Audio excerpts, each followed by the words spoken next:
सगे भाई ने अपनी ही बहन को मौत की नींद सुला दिया। उसको कत्ल करने के बाद ये शख्स खुद ही पुलिस को कॉल करता है और पुलिस को बताता है कि मेरी बहन ने सुसाइड कर ली है। जिसके बाद पुलिस की भारी नफरी मौके पर पहुंचती है।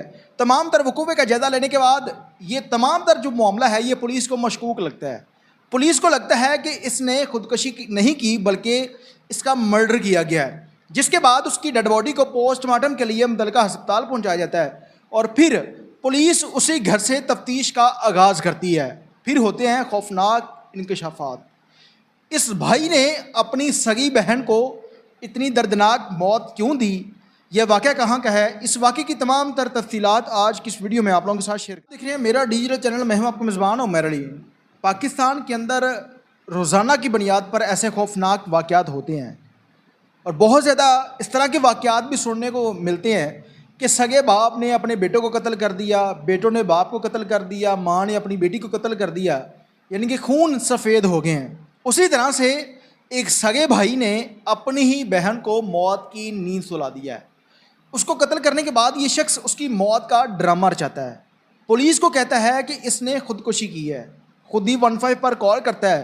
जब पुलिस की भारी नफरी मौके पर पहुंचती है तो डेड बॉडी की जो सूरत हाल थी उसको देखते हुए, क्योंकि पुलिस का सारा दिन काम ये होता है, पुलिस को पहली नज़र में वो तमाम तर किस्सा कहानी समझ आ जाती है कि इसको कत्ल किया गया है, इसने सुसाइड की है या कोई इस तरह के मामलात हैं या नहीं है।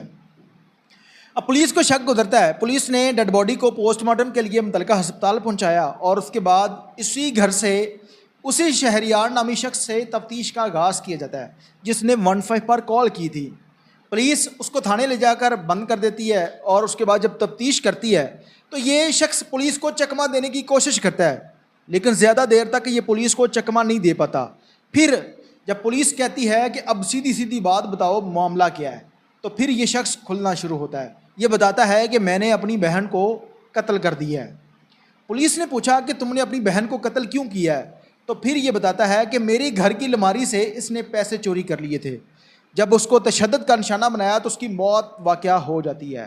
उसके बाद उसकी शाह काट देता है। शाह काटने के बाद ये शख्स खुद ही 15 पर कॉल कर देता है, पुलिस को बुला लेता है, लेकिन पुलिस इसी शख्स को गिरफ्तार कर लेती है। अब इस लड़की की डेड बॉडी को पोस्टमार्टम के लिए मुतल्लिका अस्पताल पहुंचाया। पोस्टमार्टम के बाद इस लड़की की डेड बॉडी को दफन कर दिया जाता है। अब उसी के भाई के ऊपर उसी के कत्ल का मुकदमा दर्ज हो चुका है। पोस्टमार्टम रिपोर्ट आएगी, आला कत्ल भी बरामद कर लिया गया है। अब इस शख्स को चलान करके जेल भेजा जाएगा और उसके बाद अगला प्रोसीजर शुरू होगा अदालत का। पाकिस्तान के अंदर कई हज़ार ऐसे केसेस हैं जो 10-10 साल से अदालतों के अंदर रुल जाते हैं। लोग वो केस लड़ते लड़ते बूढ़े हो जाते हैं। कई ऐसे लोग हैं जो मर जाते हैं। पैसे जिस शख्स के साथ जुल्म हुआ है उसने भी पैसा लगाना है, जिसने किया है उसने तो लगाना ही लगाना है। पाकिस्तान वो मुल्क है जिसे इस्लाम के नाम पर बनाया गया था, यानी कि एक इस्लामी रियासत है, लेकिन कानून नहीं है जो कि इस्लाम के तरीक़ेकार के मुताबिक किसी भी जालिम शख्स को उसके किए गए जुल्म के मुताबिक सज़ा दे। सऊदी अरब के अंदर अगर कोई शख्स कत्ल करता है तो 2 हफ्तों के अंदर 3 हफ्तों के अंदर उस केस का फ़ैसला हो जाता है। अगर किसी शख्स को उसके किए गए जुल्म के मुताबिक सज़ा दी जाएगी तो मेरे ख्याल में वो शख्स तो जुल्म क्या करेगा, वो तो कत्ल हो ही जाएगा, लेकिन उसको देखते हुए हज़ार ऐसे लोग होंगे जो कि किसी दूसरे इंसान की जान लेते हुए लाख दफ़ा सोचेंगे। अब लोग क्या करते हैं, छोटी सी बात पर किसी को फायर मार दिया, किसी को कत्ल कर दिया, कहते हैं देखी जाएगी, पैसे दे के छूट के आ जाएंगे। बदकिस्मती से पुलिस वाले पैसे लेकर कानून की धज्जियाँ उड़ा देते हैं, उस केस की तहस नहस कर देते हैं। अब देखते हैं कि इस शख्स के खिलाफ बहन के कत्ल का मुकदमा तो दर्ज हो गया है, अदालत इसको सज़ा क्या देगी। बाद दफ़ा होता है कि फ़ैमिली में से कोई शख्स मदई बन जाता है और साल बाद 2 साल बाद वो शख्स सुलह कर लेता है और वो शख्स छूट कर वापस आ जाता है। लेकिन रियासत के पास इख्तियार है कि वो 302 के मुकदमे के साथ 311 की दफ़ा ऐड करें ताकि इसमें रियासत जो है वो मदई बन जाए और उसके बाद उस शख्स को सज़ा होने से दुनिया की कोई ताकत ना बचा सके। अब इस शख्स ने अपनी ही सगी बहन को, वही माँ के पेट से पैदा, जिस माँ के पेट से वो लड़की पैदा हुई उसी पेट से ये पैदा होता है, खूनी रिश्ता है, तो ये शख्स पैसे अलमारी से क्यों निकाले, इतनी सी बात पर अपनी जवान बहन को मौत की नींद सुला देता है।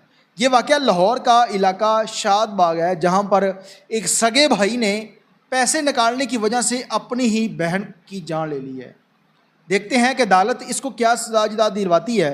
कमेंट सेक्शन के अंदर अपनी राय का इजहार ज़रूर कीजिएगा। इसके साथ ही अपने मेज़बान उमैर अली को इजाज़त दीजिए और देखते रहिए मेरा डिजिटल चैनल अल्लाह ने के बाद।